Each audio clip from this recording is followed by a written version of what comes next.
Hello, everyone. Good morning, good afternoon, good evening. Thank you very much for joining us to today's AIAA Los Angeles Las Vegas section uh, e-town hall meeting. We have two very exciting talks and the two very top speakers. So please enjoy the event today. So you can see this is scheduled. The first one will start at 9 a.m. Pacific time.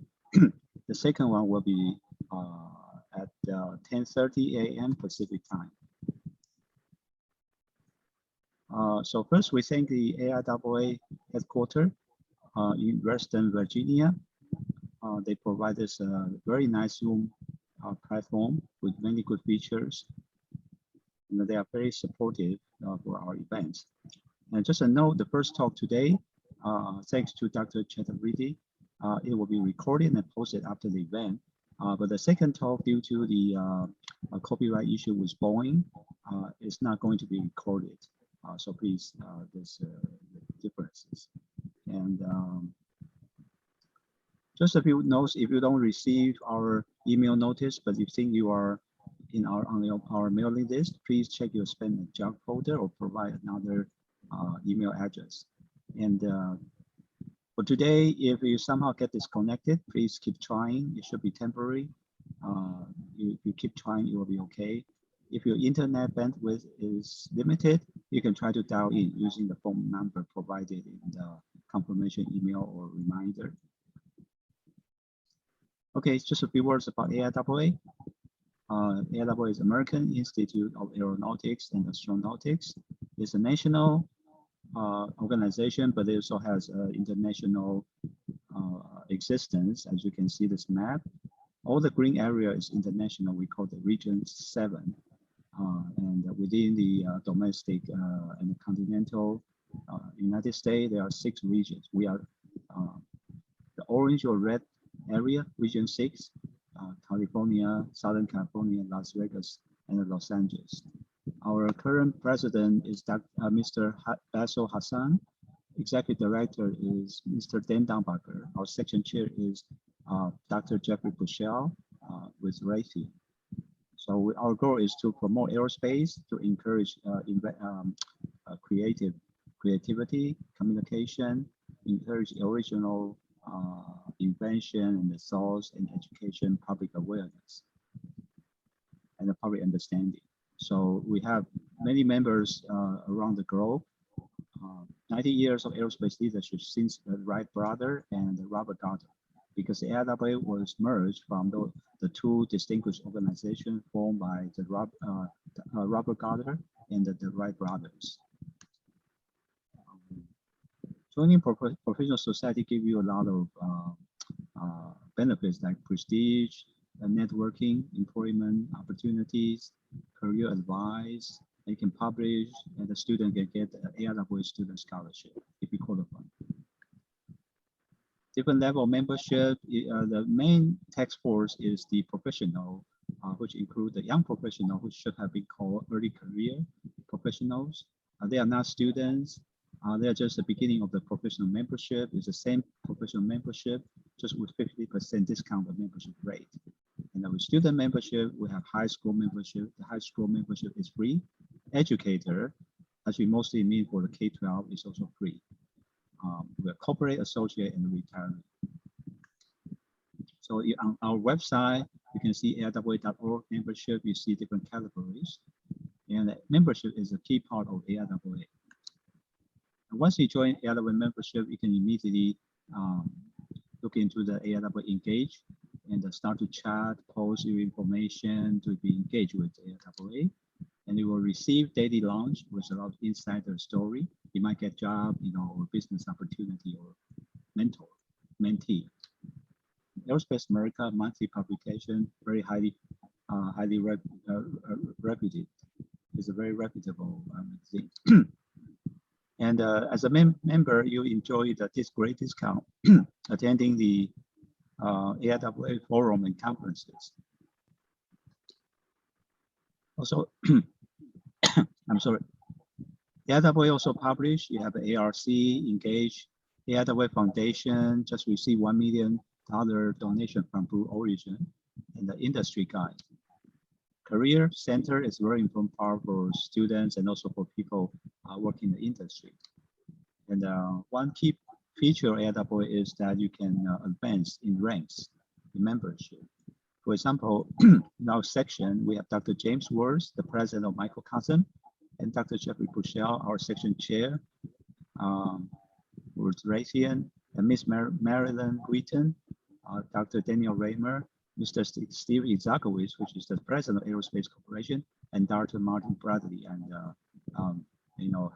Dr. Henry Garrett, many more. And honorary fellow, the CEO, the president, the CEO of Ms. Gwynne Shotwell of SpaceX, and many others. So you also have many awards, Guggenheim, Reed Awards. Students, you can participate in Design, Build, and Fly rocket launch. And as I mentioned, the student scholarship and the annual student conference, paper conference. And we have an event coming up, national event in Las Vegas called Ascend, and very exciting. And other online courses and workshop. And these are the 5 major national forum of AIAA. Now we are a local chapter in Los Angeles, Las Vegas section. Our aim is to develop the local membership, but also highly welcome national and international participation. We have many great companies and the individuals here. Many major companies you can think of, including the NASA JPL, Northrop Grumman Aerospace Corporation, Virgin Galactic, SpaceX, many more. Boeing, Honeywell, Raytheon, Launcher Space, Relativity Space, for 3D Aerojet Rocketdyne, and we have this electric hybrid, aircraft company. It's a very important. We keep doing the events to keep people network together. So after today, next weekend, we have the Titan, mission to Titan, and then we have electronic warfare, and then followed by the planetary defense. Oh no, actually there is a space policy event. Sorry, I kind of missed that. And we'll have newsletter opportunities, cover stories, so please join us. And then we also podcast and also post a video on YouTube and our website. So our first speaker today is our great pleasure to welcome Dr. Sriya Kumar Chaturvedi. He's associate professor and placement internship coordinator in the Department of Aerospace Engineering in UPES, Dehradun, India. The UPES is actually a very prestigious university called the University of Petroleum and Energy Study. He's working there as an associate professor. He has obtained his bachelor in technology in tech, aeronautic engineering, avionics from Aeronautical Society India. The master degree through research in ocean engineering, synthetic aperture radar application from IIT Madras, also in India. He is awarded with doctorate in engineering from UPES Dehradun, India. He is the recipient of Young Scientist 2010 by the Korean Marine Environmental Engineering. He has been visiting research scholar to Korea Ocean R&D Institute from 2010 to 2011. He had published more than 25 journal research papers in various Scopus and SCI WOS databases.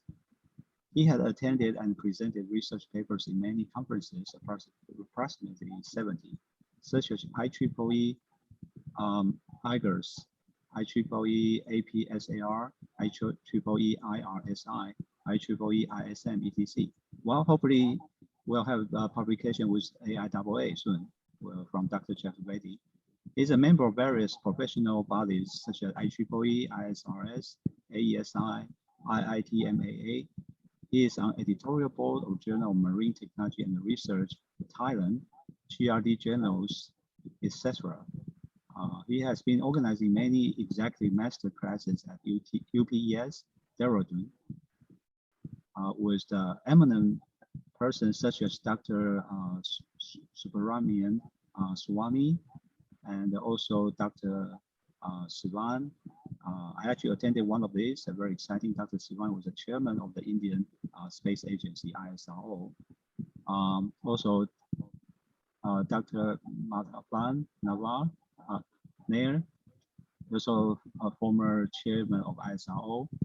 Padma Sri Kiran Kumar is also former chairman of ISRO. I think I was there also as well, and many more.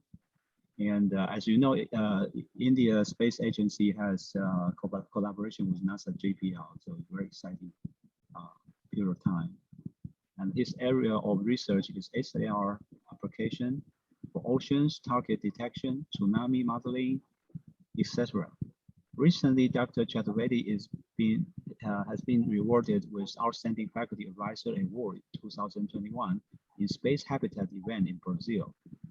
Also, he's working as the convener, I think it's honorary, at the Mission Space Foundation, Mission Aerospace Foundation of India.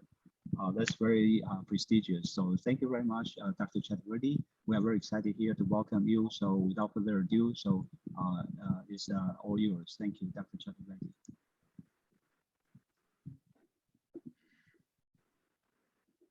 Thank you. Thank you, AIAA, for inviting me on this special lecture series on space technology and radar applications. So first of all, I would like to thank each and every organizing member of AIAA and all the people, all the fellow, honorary fellow, then senior members of the AIAA, who is regularly organizing such kind of event and inviting many of the eminent speakers across the globe. So thank you so much again for inviting me to speak on space technology as well as the radar applications. I'll just share my screen.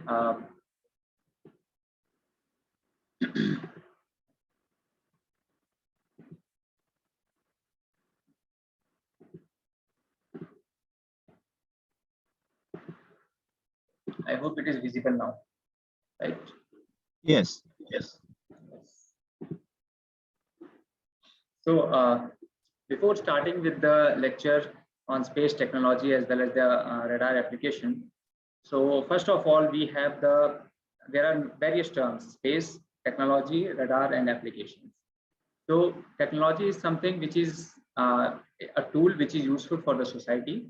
We are living in a certain space, and radar application is very, very important in case of the defense applications. So one by one, we'll proceed for the different kind of radars. Then we have a space technology, why it is important in in defense applications or the defense technologies.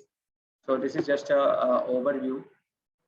There are three things. One is as everyone knows, sorry, there is something called aeronautics or aeronautical. Then we have the aerospace, and this society, AIAA, is American Institute of Aeronautics and Astronautics.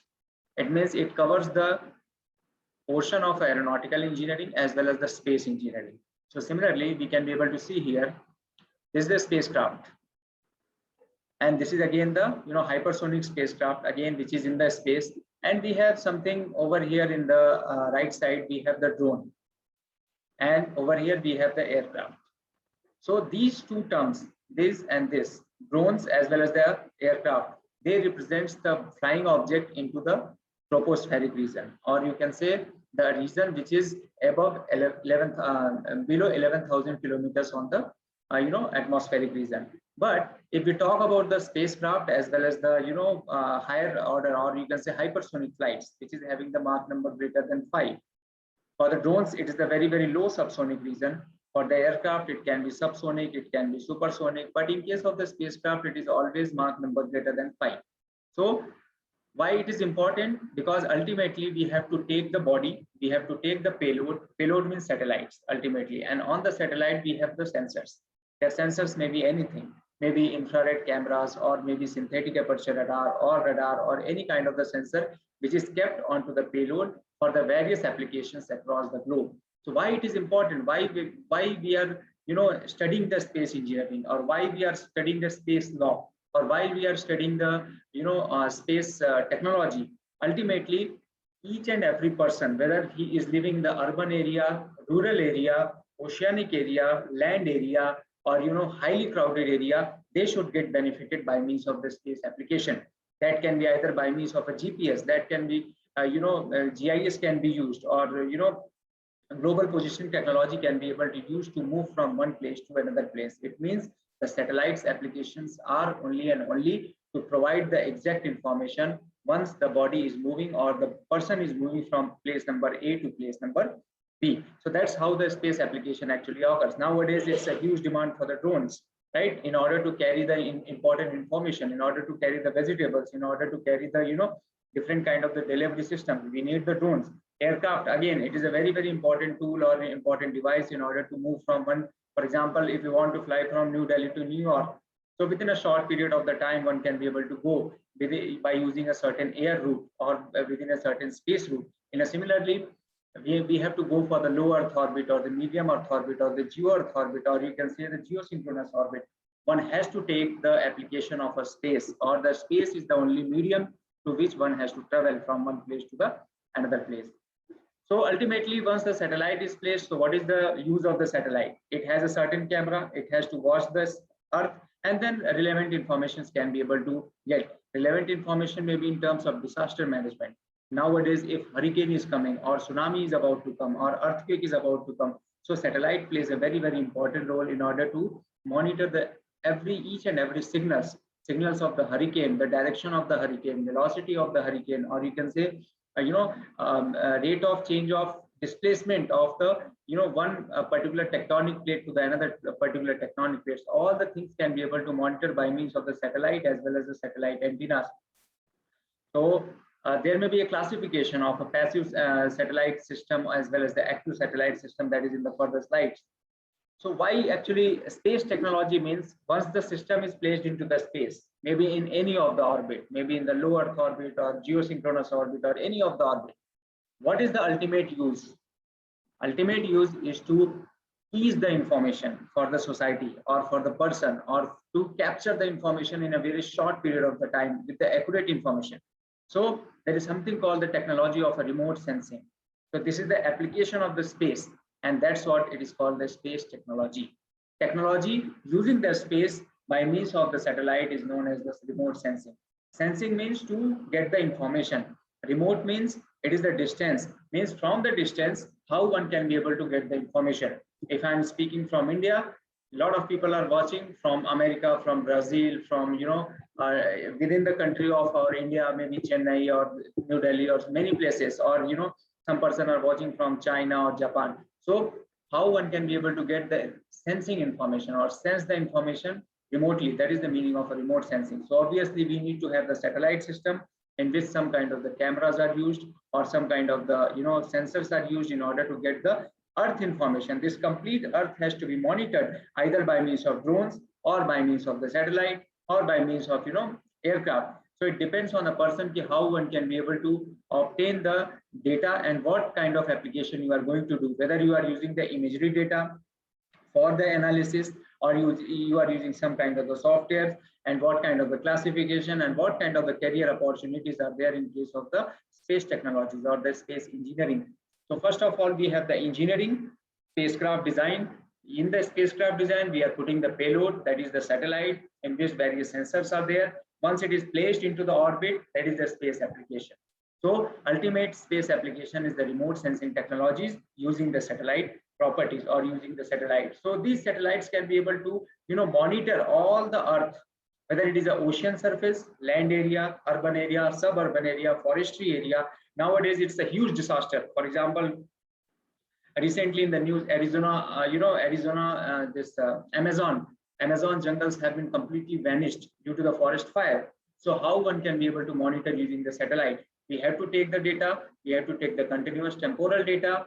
Today, what is the progress? Tomorrow, what will be the progress? Third day, what will be the progress? And accordingly, we have to proceed for the further, we have to give the information to the government to take the proper action.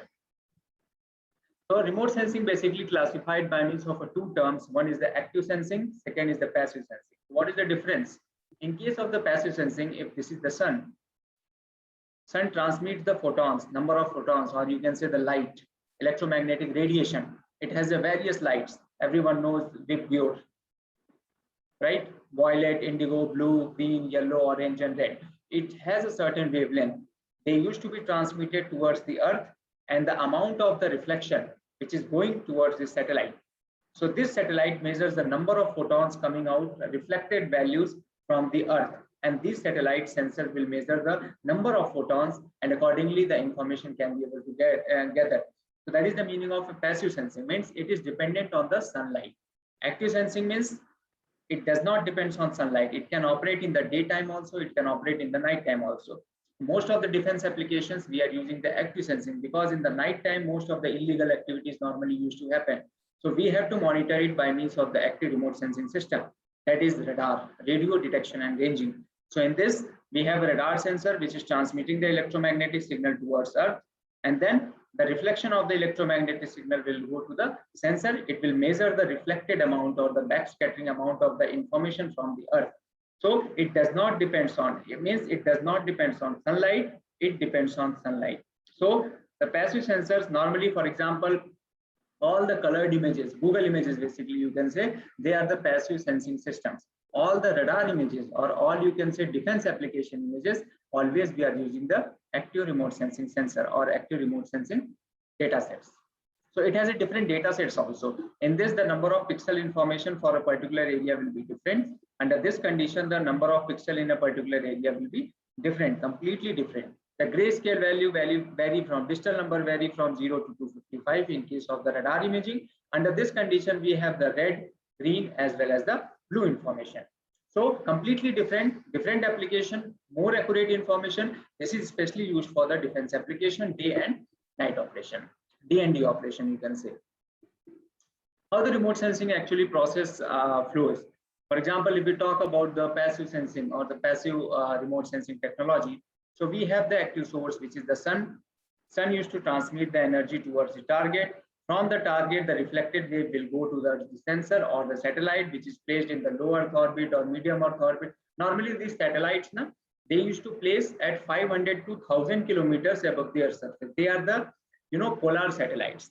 And then if the satellites are placed, for example, 25,000 kilometers above the Earth's surface, they are the GPS satellites. If the satellites are placed 35,000 kilometers above the Earth's surface, they are the geosynchronous satellites. So presently we are talking about space applications. So mostly we have to deal with the, polar satellites. Polar satellites, they used to revolve the Earth from north to south and south to north, ascending and descending order things. So from the sensor, it has to send towards the antenna. So this is the step number 1. Then we have the step number 3. Then we have step number 3, transmission, retransmission towards the antenna, which is known as the processing station. And from the processing station, some of the person will process, analyze, as well as the interpret the information either manually or by means of some software. For example, there are n number of softwares. If you talk NB, then we have SARscape, then we have GIS softwares, geodesy softwares. So many softwares are available in order to analyze the information of this particular target. How one can be able to measure it, how one can be able to analyze it, and finally the information has to be sent towards the application, towards the user or the client's requirements. So it depends completely on what kind of client information or what kind of the data is required for the further application as well as the processing. So for everything we require the antenna. Antenna is a very, very important tool in any kind of transmission as well as the reception. For example, if I'm saying by means of mouth, so that is the transmitting antenna. If somebody is listening or everyone is listening by means of the ear, that is the receiving antenna. If you're receiving the information by means of eyes, that is also the receiving antenna. In a similar way, because we are the natural, it is a natural man-made body or the natural body which is having the transmitter receiver in a various sense. So in body, we have to say it as a senses. So we have the 5 senses, which is visible. 6th sense is mind, which is invisible. But at least we could be able to guess some kind of the information by means of the 6th sense. In a similar way, if you talk about the artificial world, so we have an n number of antennas which are located at a different ground station for the various operations. So antenna, what is the meaning of antenna? It used to transmit the information, it used to receive the information. So transmission and reception, these are the 2 very, very important parameters for the getting any kind of the information, whether it is a imaging information or non-imaging information or signal information or the phase information. So if, for example, if this is the antenna, it is transmitting some information, and here is the aircraft, it is moving in a particular direction. So at each and every point on the trajectory, this antenna should get the information. And we know that electromagnetic velocity is 3 × 10⁸ meters per second, which is very, very high as compared to velocity of the aircraft. If you take the fighter aircraft velocity, which is 2000 kilometers per hour. If we talk about, this commercial aircraft, the velocity is around 800 kilometers per hour. So you can just imagine the velocity of the aircraft as compared to the velocity of electromagnetic wave, which is very, very less. But still, all the antennas used to gather the phase information, magnitude information, as well as the texture information, and the direction in which the aircraft is moving, whether the aircraft is coming towards the radar or it is going away from the radar. So there is a very important principle in physics that is called the Doppler's phenomena or the Doppler's effect that needs to be measured by means of the antenna. And in order to measure the antenna, we should have some gain value or the efficiency value. For example, we have the eyes, which has a certain limitation to see. Our eyes can see some kind of the colors, but antennas has a different accuracy to see the different kind of signal perception or the signal receiving capacity. This is how basically the radar actually works, or you can say the system or the transmitter can be able to get the information. If this is the antenna, okay, it is sending the information towards the target, and then backscattering information is received by means of the antenna, and this antenna will be store the information. It will further send to the receiving section, then receiving section to the decision making section, and finally one can be able to get the output in terms of what? Velocity, then in terms of force, then you can say in terms of size of the target, then we have the shape of the target, then we have the direction of the target.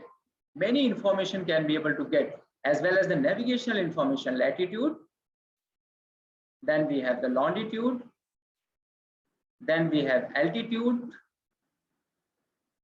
N number of parameters or N number of the informations can be able to measure by means of the radar or the radio detection and ranging system or the device that can be able to, one can be able to monitor the complete phenomena or N number of aircraft in a particular area by means of the antenna system or by means of the radar system. That is the actual application of the radar. If within a particular boundary, for example, 100 kilometer by 100 kilometer area, if you have 10 targets, so in which direction this all aircrafts are going? What is the speed of the all aircrafts? What is the direction of all aircraft? What is the size? What is the shape? What is the course? Angle, angular information, everything can be able to monitor by means of radar application. So how basically radar works? What is the basic fundamental principle of the radar technology?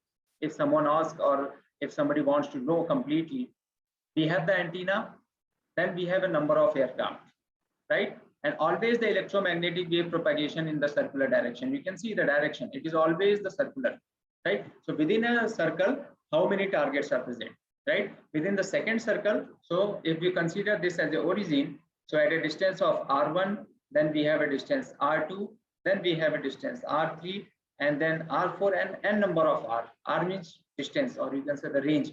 So within a particular range, how many targets are present and what kind of the applications we have in the defense technologies. For example, air defense radar. On the truck, the radar antenna is located and truck is moving. It is continuous monitoring the number of targets within a particular system. Then we have the missile controller radar. So on the truck, again, there is a radar or the antenna system which is tracking the missiles, whether the missiles are coming and hitting towards the target or it is going away from the target.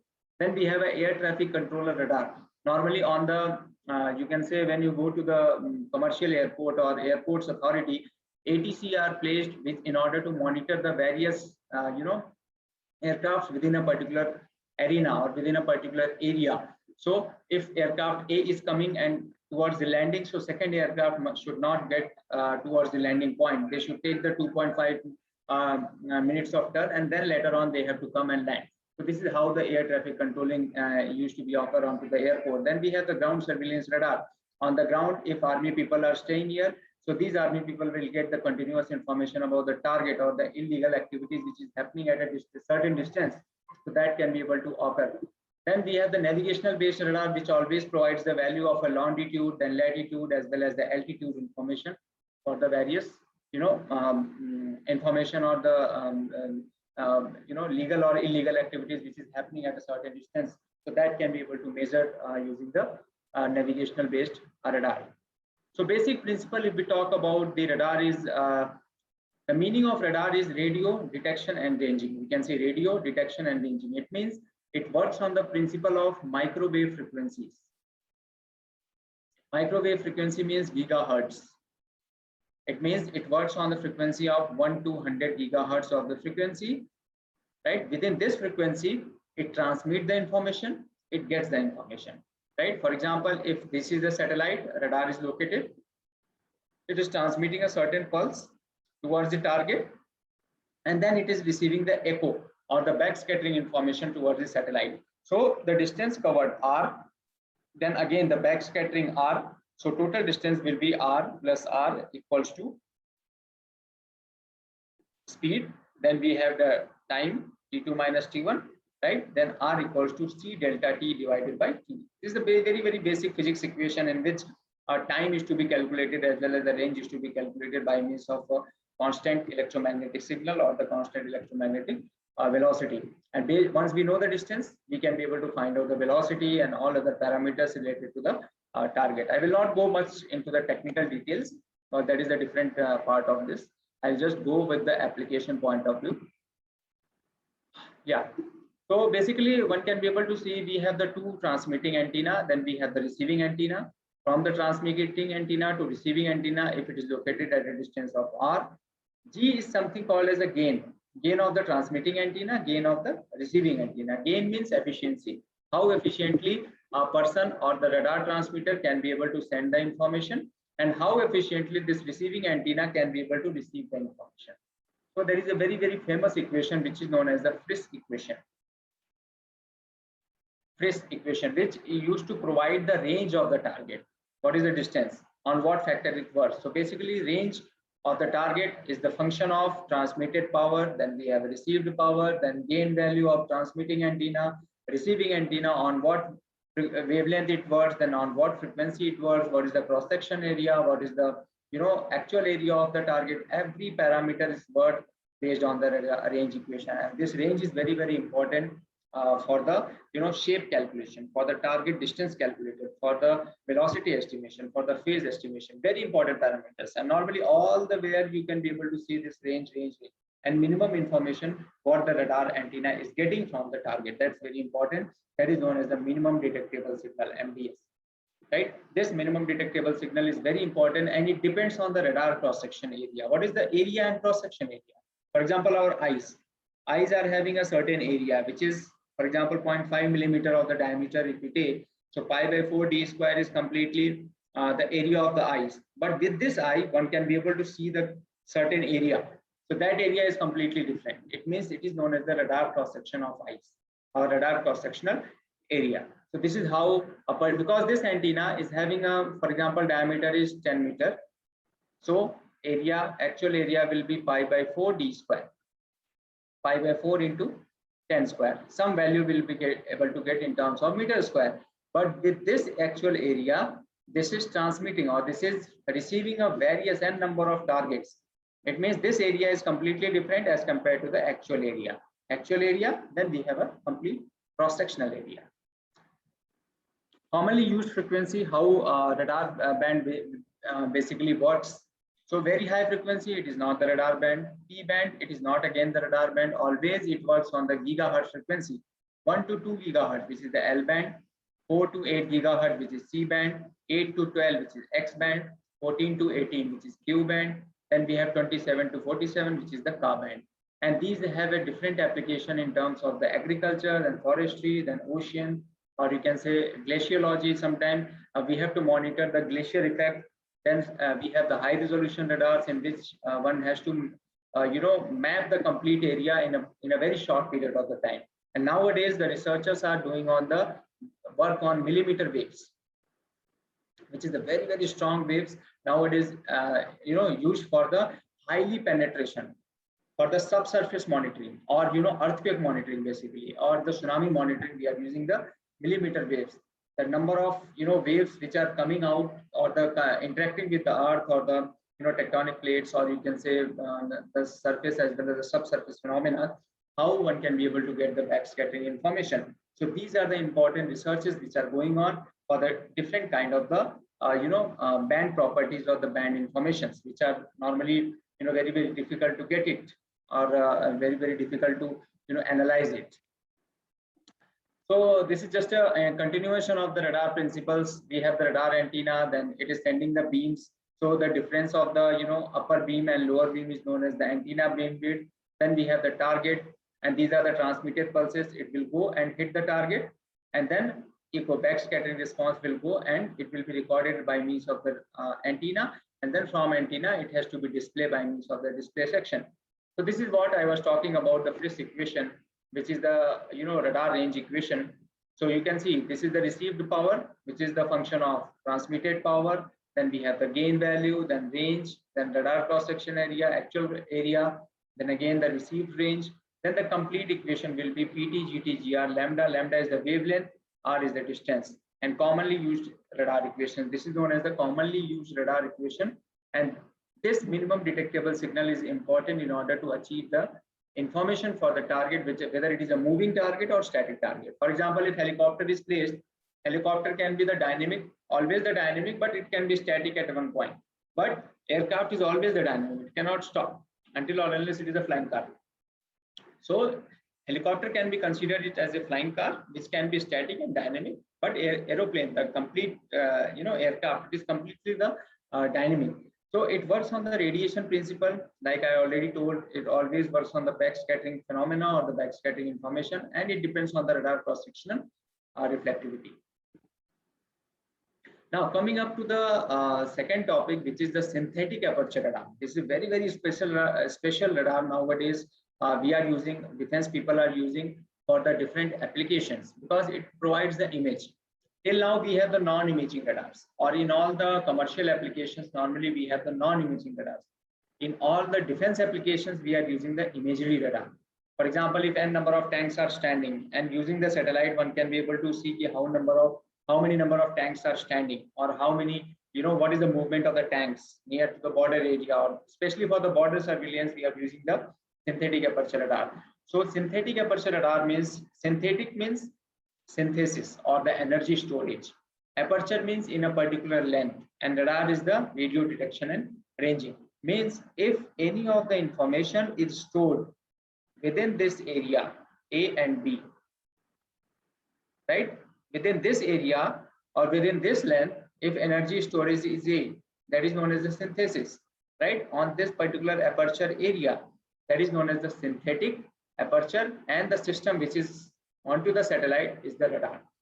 So we have a different modes of the operation. Basically, how actually formation of the synthetic aperture works. For example, if this is the direction of the satellite, which is having the velocity v. Now satellite is placed at this point, right? And it is looking on the earth, right? After certain time, for example, this is point number A, B, C, D, and so on. Point number B, again, it is looking at certain point. Point number C, again, it is looking at a certain point on the earth. So this is forming a length. This is forming the length. This is forming the length L1, then L2, L3 within a same antenna. You can see this black, completely black is the same antenna which is moving in a certain distance, L1 plus L2 plus L3 plus L4 plus dot dot dot. So this particular point, you can say, if we consider first one, it is started looking at the target, it is started looking at the target. So the length is same, antenna length is same, but it is forming the aperture, which is the imaginary aperture. So the complete synthetic aperture is 1, 2, 3, 4, 5, 6, 7, 8. 8 times the complete antenna length is the complete synthetic aperture. It means LSA equals to L into length of antenna. In this case, that is known as the synthetic, means within this length, how much energy is stored towards this particular direction. This is how the formation of synthetic aperture actually occurs. So basically it is classified by means of 3 modes. One is the strip mode, where the spotlight as well as the scan. What is the difference? The difference is, strip mode means, for example, we have the torch. So torch, if you take the torch and just switch it on and continuously you are scanning, that is known as the scanning mode. right? It means you are getting all the information. Now switching on and off, on and off. That is the meaning of a strip map. At one point you are switching on, then off. Then another point you are switching on. That is the again on. So this is known as the strip map. What is spotlight means? Only at one target you are focusing. For example, you are going into the jungle, and suddenly we saw this line. So suddenly we are putting the torch, and suddenly we saw the line and we got shocked. So that is the meaning of a spotlight things, right? So we got the target, so we have to find out the spotlight. We did not find the target. We are continuously scanning. That is the scan SAR mode. And strip map means the regular surveillance in one portion, then switch off, then other portion, then again switch off, then other portion, then again switch off. So this is not the continuous operation. This is not the continuous operation. This is the continuous operation. Most of the defense technology, we are using the scan SAR mode or scanning mode, basically, we can be able to say. So this is just, we have already explained how synthetic aperture actually work and how the information, how the SAR data actually looks like, basically. So basically SAR data is raw data. We cannot able to see anything in the image. Once it is processed onto the ground station by means of, I told you, various softwares like NV or SARscape or Geodesy or GIS softwares. So using these softwares, one can be able to find out how many number of targets are present in a particular area. If the area length is X, area width is Y, so the total area information is X into Y. Within this X into Y, how many number of pixels, what kind of digital numbers, what is the energy stored in each and every digital pixels. So you can see this is the processed image. Second image, this is the processed image. And in this image, one can be able to see, if we see closely, zoom, then one can be able to see the number of different targets, hard target as well as the soft target onto the Earth surface. So this is how synthetic aperture radar image formation actually takes place in order to, once we proceed further and further. So this is more technical towards the azimuth resolution and range resolution. I will not take much time in this azimuth and range. Basically, it is the in which the direction of the satellite, that is known as the azimuth direction, and the range direction is the direction in which this perpendicular to the direction of the satellites. I think there are some questions in the question and answer box. Yeah, there are list of softwares like NV, you can say, or SARscape. There are various softwares, you can Google it out on the net. It is specifically, European Space Agency, or you can say even in India, we have the Bhuvan portal in which one can be able to get the information. Then we have a JAXA, Japanese Exploration Agency. They have the different software to process the information. So that can be able to obtain. I hope it is okay, Sanjay. Okay. So we'll proceed because we have a shortage of time. Yeah, so this is what we have. I have already explained in case of the SAR mode, scan SAR, which is the regular mode, you can say. So you can see the number of strips. There are n number of strips. Information can be able to monitor in a particular direction in which the satellite is moving. So it is a continuous operation. Scanning by torch, you are scanning continuously. You are seeing the data. So that is the meaning of a scan SAR mode, right? Similarly, we have the strip mode. Just in case, for example, if this is the aircraft having the synthetic aperture radar, it is looking at a certain point. It is not finding any information. Now the same aircraft is moving and came to the point number B.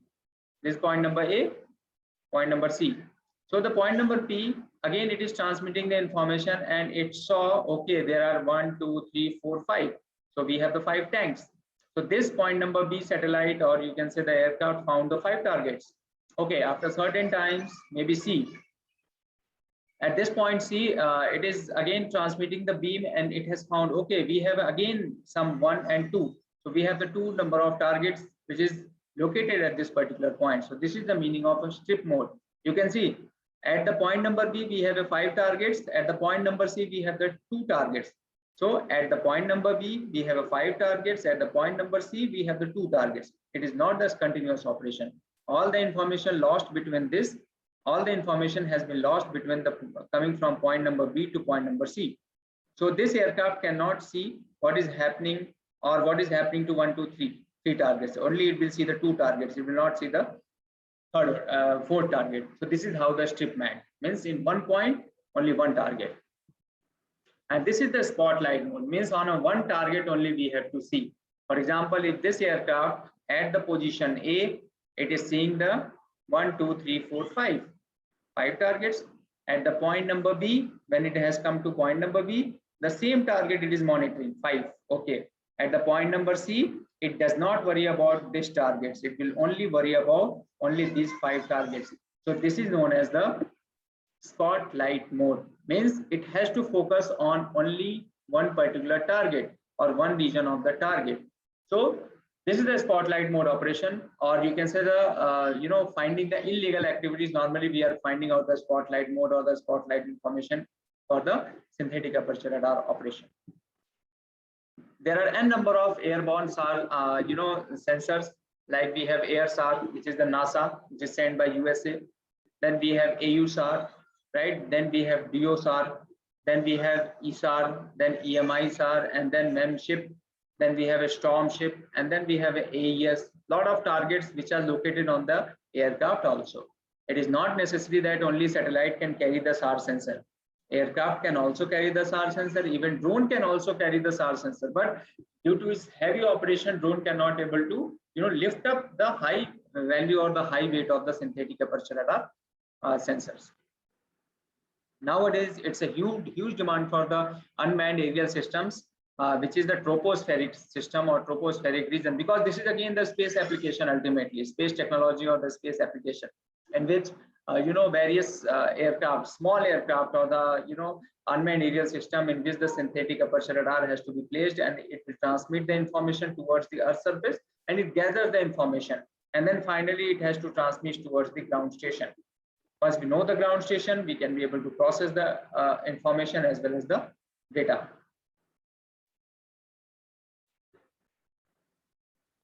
Yeah.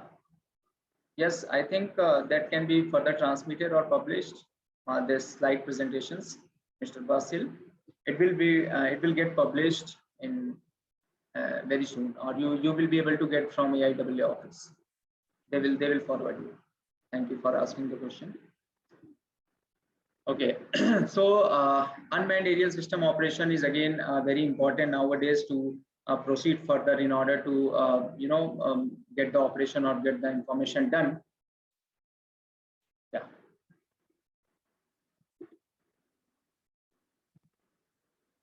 Now, what kind of sensors normally we have in case of the space applications? So how it is actually one can be able to get the information or processing. We have the input, then we have a data link, and then processing. Artificial systems are more or less like a natural systems. For example, if we see something, our body is the natural system. If we see something, this is the sensor. By seeing this, we got some data. That data has to be interconnected by means of the data link, mind, right? Once mind will decide, okay, we have to perform this task, yes or no. That is the processing as well as the post-processing. In a similar way, once we know the information, for example, camera, if we talk about a simple sensor, we have the camera, it takes the images, digital numbers. It will go to the onboard computer. Now, all the images will get extracted. It will go towards the transmission unit. Then it has to be transmitted to receiving end unit, then ground station, and finally the data processing. Okay, from this camera, you found somewhere F. Right? Whether it is F or G or A or B or C, how one can be able to decide? We need a very high programming on the onboard computer. Okay, it has to decide only F. It should not go for the G or H. So complete artificial intelligence system is required in order to track it, or in order to find out what is the actual target. It should not be mismatched target. It should be the actual target. And the same information has to be transmitted either by means of a digital way or by means of the analog. So this is how processing of the synthetic aperture radar or any kind of a system occurs. We have the image filtering technology, then mapping, then blob detection, then we have a graph segmentation, and then input image, then comparison of the shape, then we have the finally output. So if we know about the various technologies in case of the target or the digital number formation, so for example, in this particular thing, we have an n number of pixels. So all pixels have a different energy levels. So if we combine the magnitude, complete magnitude is the compression of all pixels, then we have phase, complete phase of compression of all pixels, and then ultimately the digital signal processing, DSP. as well as the digital image processing techniques are applied to form the image. So basically we have the signal. Signal is the raw information. Image is the finally product. Then we have a geocoding, which is the again post-processing product. Because we are living on the earth, so we have to know what kind of the coordinates we have. Where is the latitude, longitude of that particular image? We cannot simply blindly, believe on a particular image. We should know in which direction or what is the actual latitude and longitude information of a particular image. These are the very interesting and application of a synthetic aperture radar, in which one has to know in which direction or where is the synthetic aperture radar actually works, how, right? So basically, in case of the target detection, for example, if this is the ocean area, right, it has a number of targets, number of ships, maybe cargo ships or small ships or any kind of ferries or fast ferries or some of the moving ships, or you can say stationary ships. Sometimes we have the island also. So how to detect it, right? Detection means we have to find out the size, we have to find out the shape, in which direction it is moving, whether it is stationary, it means velocity is 0, or it has a certain velocity in terms of knots. Then all the information can be able to get by means of the synthetic aperture radar. If this data is for today's, then again tomorrow we have to take the data and monitor the same ships, whether they are locating on the same position. Again, after a certain time, it means that is known as the temporal resolution. At each and every 24 hours or 8 hours of the time, what is the direction of the ship for the same area? So this is how the navigational monitoring, continuous navigation monitoring was used to occur. So this is the one application, target detection of the various objects on the ocean surface or onto the sub-oceanic area. Another application may be, glacier flow. Nowadays, due to the climate warming, all the glaciers are completely melting under the melting condition. So due to that, continuously, this all glaciers is continuously melting, and hence it is going backwards, right? Why? Because of the climate warming. So how one can be able to monitor it by means of synthetic aperture radar? So continuous mapping is required. For example, if you take the Himalayan region, in India, we have a Himalayan region, and it is a completely glacier. It is a full of snow. So during the winter time, it has a huge snow. During the summer time, it is completely losing the energy, or you can say losing the water content. So the complete glacier is shifted on the backside. So during the summer season, one data has to be obtained. Then during the winter season, one has to take the information. During the monsoon season, one has to take the information, and then easily one can be able to get the distance, on what distance it has been shifted. It was previously it was at the distance of A, and then in the summer time it has moved to B, and then in the monsoon time it has shifted to C. So what is the actual distance, whether it is a 1 meter shift, 2 meter shift, or 3 meter shifts, one can be able to find out by means of space application or the radar applications. Then we have a third important disaster thing, which is the oil spill monitoring. Nowadays it's a very, very challenging task. For example, if this is the ship and which is coming from somewhere, right, and it is continuously monitoring the slicks on into the ocean.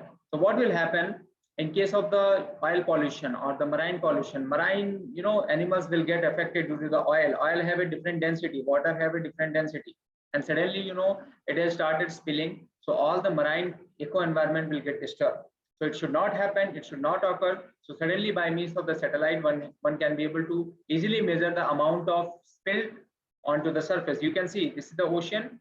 It has a different reflectivity coefficient, that's why the color is different. It has a different reflectivity coefficient, that's why it is showing the dark. And this is the land area, it has a different reflectivity cover. So it has for example, if you talk about sigma 1, sigma 2, and oil 1 is sigma 3. So sigma 3 is have a certain value, sigma 2 is have a certain value, and sigma 1 has a certain value in terms of decibels, in terms of different coefficient. That is another property. Once we'll go for the algorithmic analysis.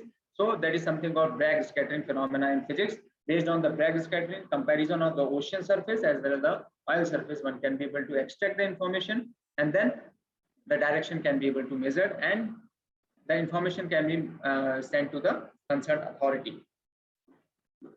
Another application, one can be able to see the land slide, or you can say island detection. So if this is the island, right, whether it is eruption under the near to the oceanic area, whether it is erupted continuously or some kind of the illegal activities are happening near to the coastal area.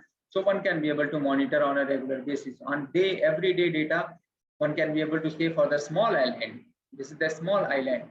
For the small island, it's very easy to monitor it or detect it by means of a drone or by means of the aircraft or by means of any of the satellite imagery or the satellite technologies. If someone want to see how the satellite imagery looks like, so you can see the Sentinel-1. Sentinel-1 is the satellite by European Space Agency. So you can be able to search it and you can be able to download any kind of the data, how the satellite monitoring or how tutorials also you can be able to learn for the Sentinel-1C data sets. So this is another application, glacier monitoring. I have already told how one can be able to monitor the difference in the glacier, right? One position, then another position, how the shifting used to occurs. So this is how one can be able to measure. So see, looking the image is very nice, but actually once you process it, it requires a lot of mathematical computation behind that. So in order to understand the mathematical computation, we should understand the complete imagery. And normally it requires, for the faster computers, for the supercomputers, it's very easy. But for a normal computers, it requires at least 4 to 5 hours to process and to get the result. How much is the displacement? It depends on the size also. Normally, in one image of radar is in terms of terabytes for a certain 10 kilometer by 10 kilometer data. Similarly, you can see if you want to go for 100 kilometer by 100, so it requires a lot of terabytes data. So another application can be the defense application or the agriculture application. You can see it's a very clearly image. It is a clear image of a radar. So we can be able to see the complete texture onto the ground. It is some kind of the factory. Then we have an urban area. Then we have some strip line on which the aircraft can be able to stand. Then we have a somewhere maybe the railway line in which rail can be able to go for the transportation. So this is how in defense strategy or the defense application one can be able to monitor, measure as well as the execute the operations. So how the futures are system concepts actually can look like, maybe normally integration. Future technology is the integration of one data with another data, one satellite with another satellite, then even the drone with the satellite as well as the aircraft. So this is the basic future concepts in which signal can be able to monitor or signal can be able to receive in case of the low Earth orbit, or whether it is a higher Earth orbit or any kind of the medium Earth orbit satellite, how one can be able to monitor it or how one can be able to integrate it. So a lot of computational techniques are required in order to monitor or in order to describe for the nowadays we have you can say micro satellites, which is the student satellites or passive micro satellites which are placed on a certain area. So in case of the student satellite competition, a lot of competitions, normally AIAA also, even in India, we also used to organize a student competition by means of ISRO as well as just small startup companies. So they used to provide a huge funding for to send the missions or to design the satellite or the payload, and then that has to be put onto the launch vehicle by means with the permission of government, and that has to be sent to the particular arena or the particular orbit. So this is how future space scientists or the space engineers can work on the application basically. Because CFD and other designing criteria, all others are same, but how one can be able to explore the opportunities in case of the space technologies or the space application, that's very important. That is, a space engineering is something different and space application is something different. Engineering is to design the complete spacecraft as well as to fix up or integrate the payload into it, and application is completely different. Once the satellite placing into the orbit, and after that how the application can be able to run.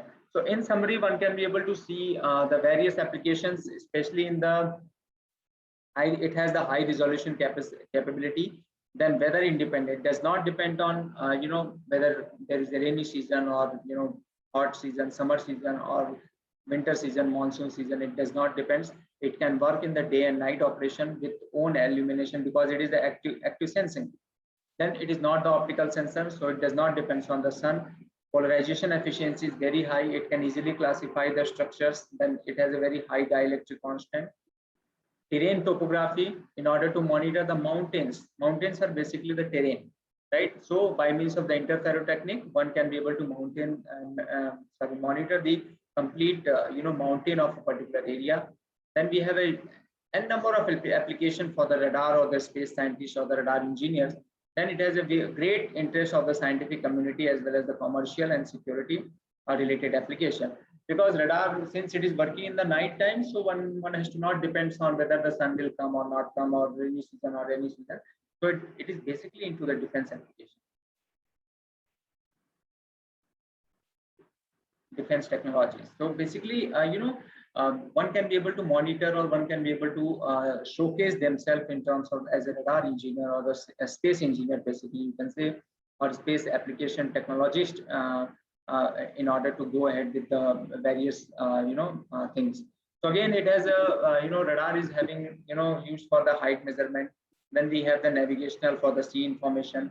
Then we have for the poor visibility area, we have the radar blind lander.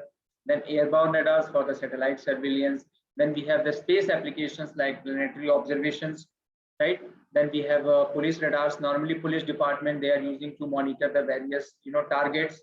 They have their own patrolling bikes as well as the cars where they used to put the radars for the various interceptions. Then we have remote sensing, weather monitoring, like I told, hurricane monitoring, tsunami. Then we have high tide monitoring sometimes. Then we have the air traffic as well as the air safety. Radars are always very, very efficient and accurate. Then we have a ship safety. Then a non-contact method for the speed and distance in the different industries. So there are a lot of industries who are working in the radar design, radar applications. Then you can be able to see, this strategic operations, especially in the defense as well as the space technologies. So we have a different, even in India, we used to send various satellites, for example, RESAT, radar imaging satellite 1, 2, 3. Then we have OceanSat, which is also carrying the radars or synthetic aperture radar sensors. So they used to provide, or they used to monitor the complete Earth in a very short period of the time, or in a very, very important, aspect, so that one can be able to get the various useful information. So it has a lot of application in case of, application in terms of the synthetic aperture radar or the radar data sets. So these are the various references which are used to, prepare the particular PPT.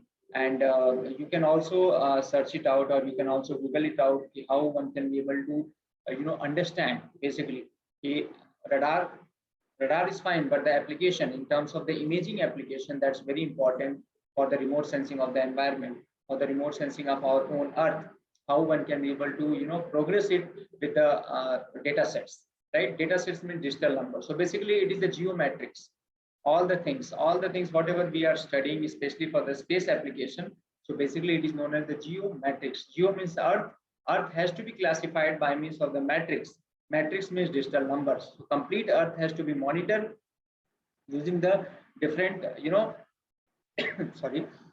different algorithms or the different applications in a particular area or the particular direction. Whether it is a tactical mission or untactical mission, or whether it is a manned mission or unmanned mission. Nowadays, in the space application, recently, yesterday or the day before yesterday, Elon Musk has sent the spacecraft. You must have heard the news. Then 1 month back or 2 months back, there were a manned flight into the space. Right, Amazon has sent, then another person has sent into the space, and they have come back. So nowadays we have the, a lot of space activities are going on around the globe, because everybody wants to see how Earth actually looks like. Even in India, ISRO has started the mission Gaganyaan.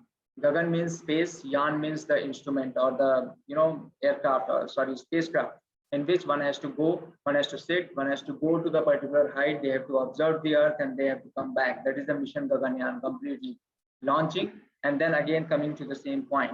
It means the complete distance that will be there, but the displacement will be zero ultimately. So we have a lot of application into the space technology and space engineering. So ultimately we have to see in what area one can be able to contribute. Contribution is more important than competition. So in that way, one has to understand whether you are using the active sensing, passive sensing, microwave sensing, because Microwave sensing nowadays, which is basically the radar or synthetic aperture radar, they have a huge opportunity, or the huge, you can say, in the tactical as well as the untactical manned mission, unmanned aircraft technologies. They can be able to use, or system can be able to perform in a very well way, because I told minimum detectable signal, that is very important nowadays to get even for the small aircraft. And sometimes you all must have heard about the stealth technology. Stealth means hiding. Hiding means with the radar, one cannot hide. If this is the aircraft, this is the radar, so it should not be hide. But these aircrafts are made in such a way that it can be able to absorb all the energy. Means the material absorption is very high. It can absorb all electromagnetic signals, so that there is no backscattering or the backscattering response towards the radar. That's why it is the hiding technology or the stealth technology, which is very important in case of application, or in case of any kind of this manned or unmanned technology or the missions. So n number of applications you can think. Even nowadays people are working in the field of law, space law, air law, right? Because law is not only applicable in case of complete body mission, that is applicable for the space also. For every country, they have a different rules and regulation, right? So based on, if somebody wants to access the data, or if I want to access the data for European Space Agency, I must have to take the permission from ESA. Without that, I cannot take the data sets of the ESA satellites. Since in India we have the Hyderabad, on Hyderabad, that is the National Remote Sensing Center, we can get all the information, but we should take the permission from a particular country, so that I want to use this data for a certain time for the certain monitoring. So that is the meaning of legal aspect. Similarly, for all the satellites which are placed in a different for the different countries, they have a different rules or the different arena into the space, so that they can be able to monitor the complete Earth, and they can be able to predict the information or the futuristic approach towards the system, or towards the radar imaging or satellite imaging or the satellite applications. So there are huge applications in case of the satellite technology, satellite system engineering. Then we have the spacecraft avionics, one can be able to say, or you can see navigation and guidance. Then we have a satellite system navigation. Then nowadays we are using the drones. So drone, obviously the unmanned aerial system design, then monitoring, execution, then navigation, and communication. A lot of things are there in order to. So it is the application of electronics engineering. That we have the electrical engineering, aeronautical engineering, aerospace technology, avionics. All the engineerings are applied for the space technology. In order to understand it, one should be able to go in more and more detail for the technical things or the technical aspect of the complete system engineering. And then the legal aspect will obviously come, managerial aspect will also come. Then nowadays human life is very important, everyone knows that. So life cycle assessment for the satellite technology, or for the this space debris concept, you all must be aware of that. Every satellite is having a certain limitations, or certain time periods or time span on which they have to live in the space. For example, 5 years. After 5 years, they will not work, so they cannot come back. So they are into the satellite, they are revolving, and they used to, they act like a waste material. So that is a space debris. So one can be, a lot of researchers, even NASA and ISRO and other space agencies, they are working on how space debris can be able to remove from the space, so that they should not harm the active sensors or active satellites which are actually revolving into the space. So one can be able to see in both managerial, legal, as well as the engineering aspect, how space debris can be able to reduce, or can be able to monitor by means of a certain algorithm or certain principles. So this is how this is what all about today's lecture in case of the space application as well as the space technologies. In case of this, I would like to thank AIAA and all the participants who have attended this lecture. So with this, I would like to stop my words, and I'm okay to the question and answer session. So this is the Corona time, so that's why I written be positive but stay negative, and stay safe at the home. and that's very important because in the COVID-19 situation, the global world has faced that a huge challenge in case of the even all the satellite things or the space technologies has also got stopped. Not a single mission. Nowadays the mission has started even in India. We have delayed the Chandrayaan 3 program, then we have delayed the Mangalyaan 2 programs. So like mission, it is a completely Mars orbital mission. Then we have the Moon orbital mission. So it is completely on hold, and then one by one, once the situation is okay and the one situation will get improved, so that can be able to, we could be able to manage and we can be able to proceed and success ahead. So with this, I would like to thank each and every one of you, and I'm okay to the question and answer session. So with this last, I just this very important, mantra in India, which normally we used to call it on every day, or you can be able to say on this special occasion, like Om Da Shanti Antariksha Shanti Prithvi Shanti Rapah Shanti Roshadhaya Shanti Vanaspataya Shanti Shanti Ved Deva Shanti Brahma Shanti Sarva Shanti Shanti Reva Shanti Shama Shanti Redhi Om Shanti Shanti Shanti. So the meaning of this is, may peace radiates there in the whole sky as well as in the vast eternal space everywhere. May the peace reside all over this earth, in water and in all the herbs, trees and creepers. May peace flow over the whole universe.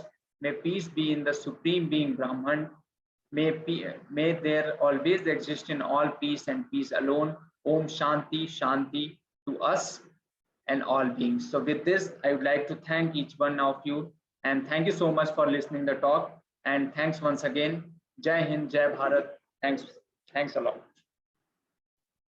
Now I'm okay to the question and answer session. Yeah, thank you very much. Very exciting, very interesting talk. Appreciate also the mantra. This is very meaningful. So everyone, this is a great opportunity. So you are welcome to click raise hand, and you will be able to speak out your question, or you can type your question in the Q&A box.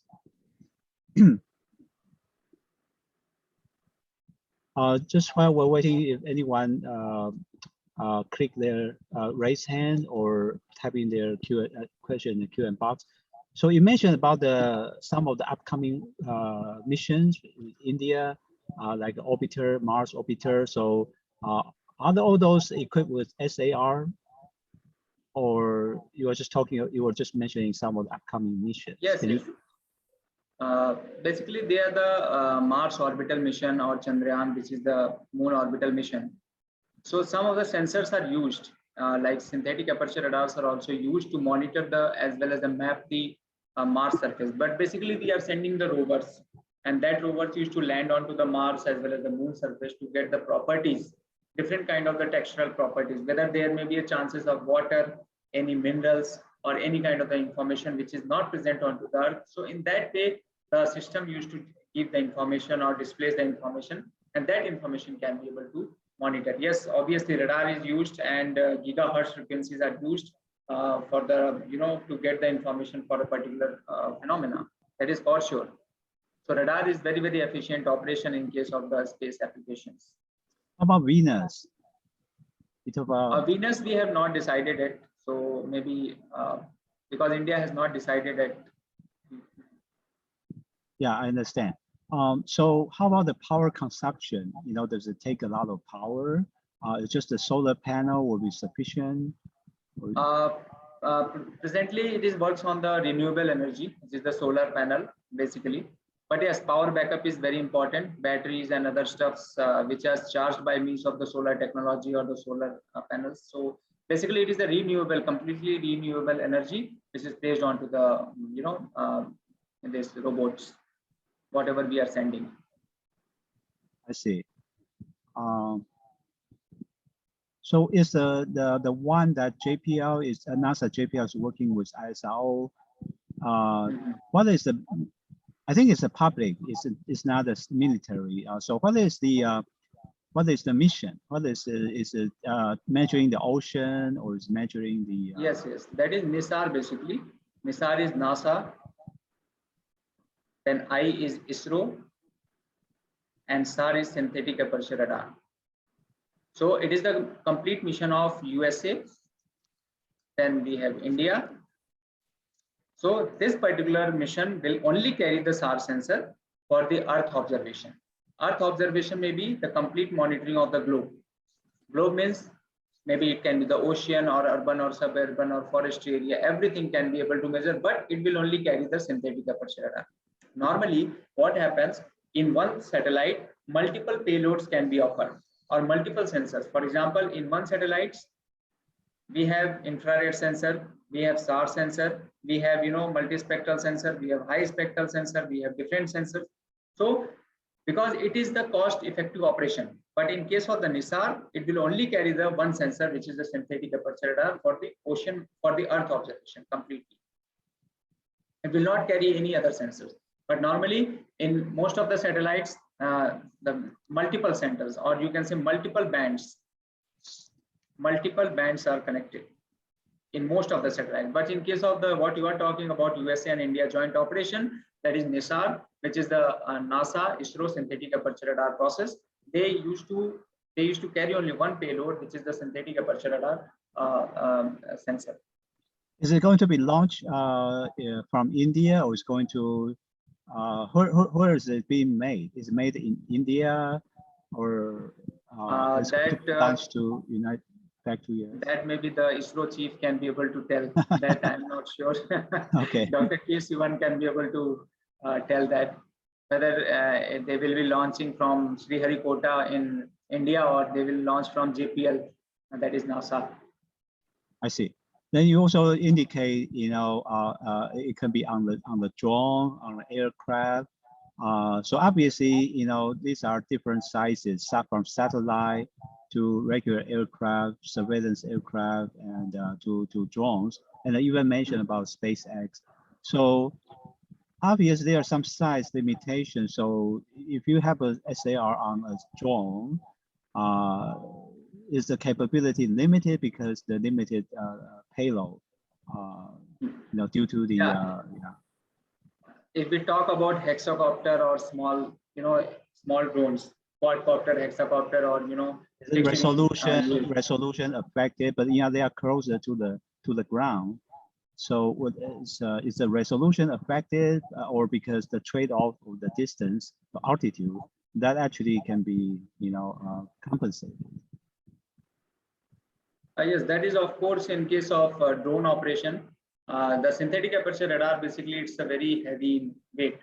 So if we talk about quadcopter or hexacopter, they could not carry such kind of loads either, or unless the big drone or the flying machine, which can be able to carry the very large weight drone. So that operation can be possible by means of aircraft only, or small Cessna kind of aircraft. But in drone operation, only we are normally using the hyperspectral cameras or infrared cameras for the small operation, not for the even night vision cameras also we are placing on the drone for the night operations. But yes, we cannot completely rely on this thing in future. If the weight carrying capacity or the drone can be able to design in such a way that it can be able to lift up the particular synthetic aperture radar information, that is of course a very, very good way to operate. But it is not that much cost effective, because we can put on the helicopter synthetic aperture radar, and then they can be able to monitor a particular area. So that is more cost effective as compared to the small drone operations. But yes, in future, that can be the futuristic things. If times come, then for sure the person can be able to design, develop, as well as the monitor using the drone operation in the night time. But nowadays we are using the night vision cameras and multispectral band cameras, as well as the this you can say what you call it as infrared sensors. Infrared sensors can be used for the forest fire monitoring. Yes, for sure that can be able to manage it. Yeah, and the LiDAR used to be very bulky, but now these days, even on iPhone or the Samsung phone, they have the LiDAR on the so it could be lightweight. I'm just trying to fill in the gap while people are waiting for giving their questions. So anyone, any Any question? I think this is a very great opportunity. I personally have lots of interest question, but I don't want to occupy all your time. So please click raise hand or type your question in the Q&A box.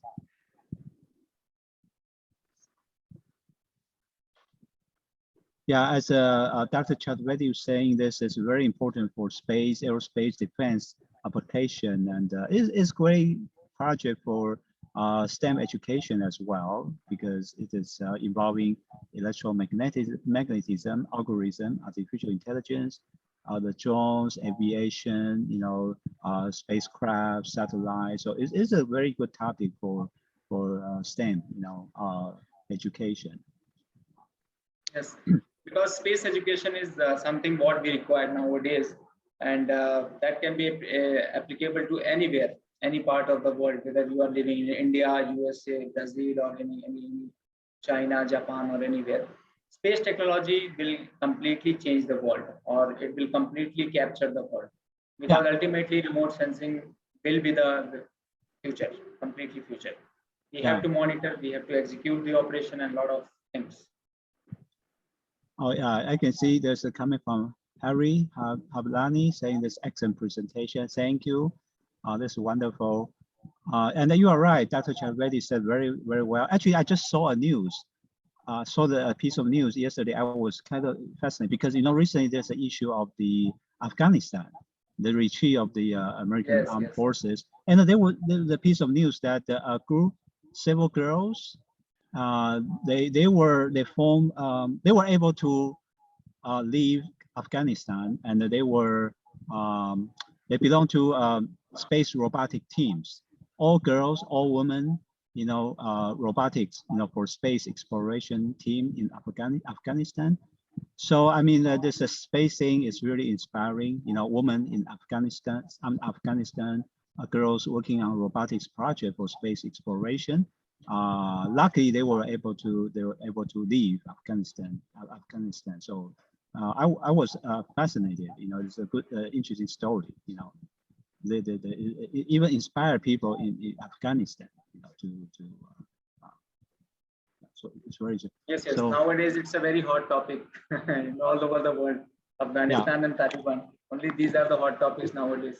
Yeah, but I don't want to kind of joke too much, but but this is indeed, this is very inspiring for people around the world, for young generation, old generation. That's very inspiring. So well, we have a couple of minutes, so let's, if you have any question, please click raise hand and or put the Q&A box. So in the meanwhile, Dr. Chaturvedi just mentioned about education, and you are a professor. So then you also mentioned about that. So how can you kind of tell people your efforts in your university, and what is the philosophy, and how did you kind of incorporate like SAR into your education to inspire people interested in space and study aerospace engineering?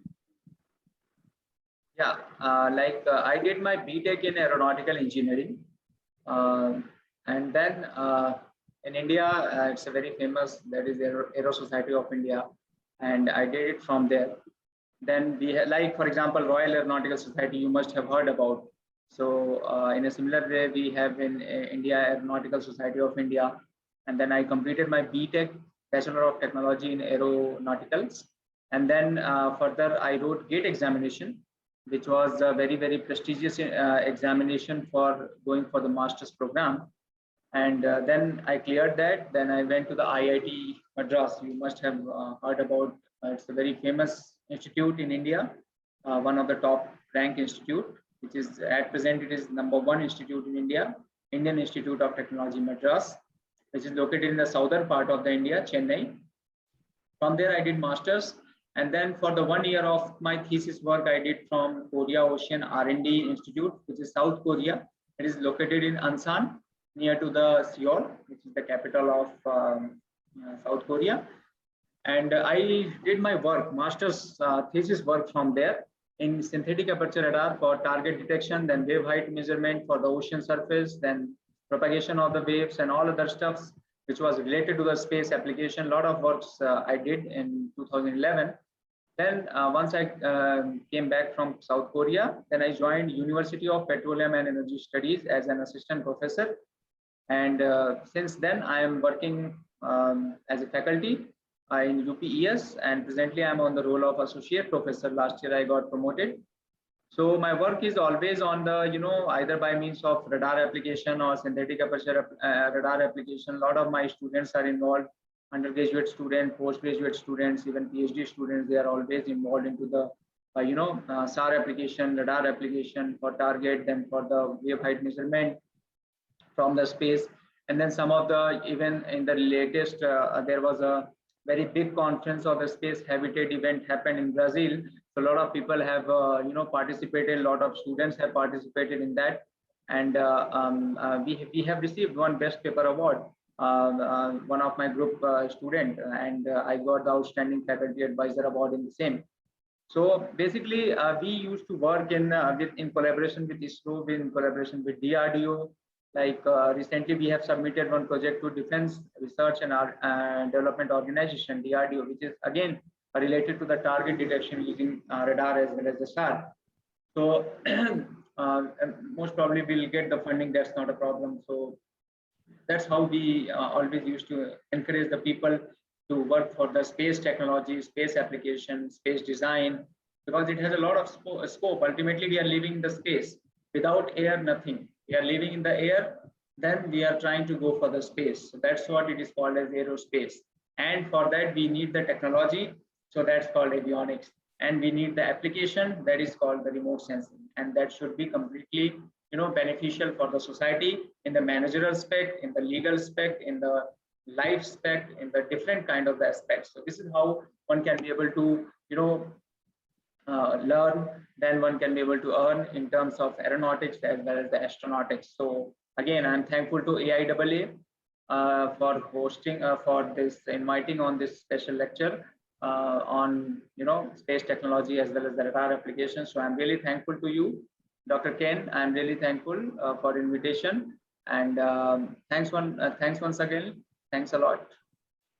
Yeah, thank you so much. Appreciate it. Yeah, and you're welcome to post article or give a talk again on this Brazil, space habitat. Yeah, sure.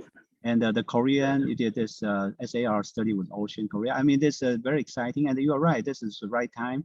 You just mentioned the SpaceX, the all civilian launch, and Jeff Bezos. This thing is very exciting. We should do more to get people excited and work, work in aerospace. And the other thing is AIAA has actually student branches in India. I just realized, so if you're interested, maybe you can think about, collaborating with AIAA and maybe some of the student branch. And if not in your school, university, we can try to encourage the student to connect with AIAA, and they can form student branch over there, and you can be, like advisor to them or something like that. Sure, just some ideas.